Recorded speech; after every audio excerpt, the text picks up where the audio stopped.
അപ്പൊ ഇന്നില്ലേ നമ്മൾ 3 പേരും കൂടി അണ്ടലൂർ കാവിലേക്ക് പോകുന്നതാണ്. പോകുന്ന വഴിയിൽ ഇതാ നല്ല അടിപൊളിയായിട്ട് അലങ്കരിച്ചിട്ടുണ്ട്. അപ്പൊ അങ്ങനെ നമ്മൾ രാത്രി പുറപ്പെട്ട് അപ്പൊ ഈ വീഡിയോ വരുന്ന സമയമാകുമ്പോഴേക്കും അണ്ടലൂർ കാവെല്ലാം കഴിഞ്ഞിട്ടുണ്ട്. ഇത് നമ്മള് കുറച്ച് ദിവസം മുന്നേ പോയതായിരുന്നേ. അങ്ങനെ കാവിലെത്തി. അപ്പൊ ഇതാ ദേവത്താറീശ്വരന്റെ എന്താ പറയാ നേർച്ച വാങ്ങുന്ന അതായിരുന്നേ ഇവിടുന്ന്.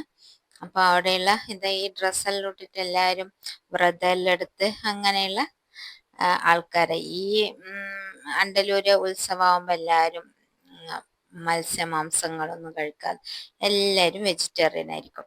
അപ്പൊ അങ്ങനെ നമ്മൾ കാവിലെത്തി. അവിടുന്ന് നല്ല തിരക്കുണ്ടായിരുന്നു. അപ്പം അവിടുന്ന് ഒന്ന് പുറത്തുകൂടെ, ഉള്ളിലെല്ലാം തിരക്കായത് കാരണം നമ്മൾ പുറത്തുകൂടെ നേരെ താഴേക്കാവിലേക്ക് പോയി.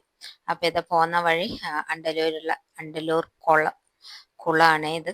അപ്പൊ അതിന്റെ അടുത്ത മറ്റേ പന്തം എല്ലാം വെച്ചിട്ടുണ്ട്. അങ്ങനെ നമ്മൾ താഴേക്കാവിലെത്തി. അവിടുന്ന് എവിടെ പോയി കഴിഞ്ഞാൽ ഞാൻ പൈനാപ്പിൾ ഉപ്പിലിട്ടത് വാങ്ങിക്കാറുണ്ട്. അങ്ങനെ അതും വാങ്ങിച്ച് അവിടുന്ന് താഴേക്കാവുന്ന കുറച്ച് സമയം അവിടെയെല്ലാം ഇങ്ങനെ ചുറ്റി നടന്ന് പിന്നെ കടലക്കയും വാങ്ങിച്ച് അതും തിന്നുകൊണ്ട് ഇങ്ങനെ നമ്മൾ പോയി. അപ്പൊ ഇതാ ആകാശത്തൊട്ടിലും കുറെ തോണിത്തൊട്ടിലും അങ്ങനെ കുറേ തൊട്ടിലും കുറെ സാധനങ്ങളുണ്ട്, കുട്ടികൾക്ക് കളിക്കാനുള്ളതും എല്ലാം ഉണ്ട്. പിന്നെ ഇതാ കൃഷ്ണന്റെ പ്രതിമയും പിന്നെ അതെല്ലാം കണ്ടതാ. ഇത് താഴേക്കാവില് ഉള്ളതാണ്. അവിടുന്ന് കുറേ ആൾക്കാർ ഫോട്ടോ എല്ലാം എടുക്കുന്നുണ്ട്. അത് കഴിഞ്ഞ് നമ്മൾ അവിടുന്ന് നേരെ തിരിച്ച് കാവിലേക്ക് തന്നെ പുറപ്പെട്ട്. അപ്പോൾ നമുക്കറിയുന്ന ഒരാളെ കണ്ട് അവരെ കൊണ്ട് കുറച്ച് സമയം വർത്താനം പറഞ്ഞു. പിന്നെ അവിടുന്ന് അതിൻ്റെ അടുത്ത് തന്നെയുള്ള ഒരു വീടാണ്, ഹെമുവിൻ്റെ ഫ്രണ്ടാണ്. അപ്പോൾ അവിടെ പോയിട്ട് നമ്മൾ നല്ല സദ്യ എല്ലാം കഴിച്ച്.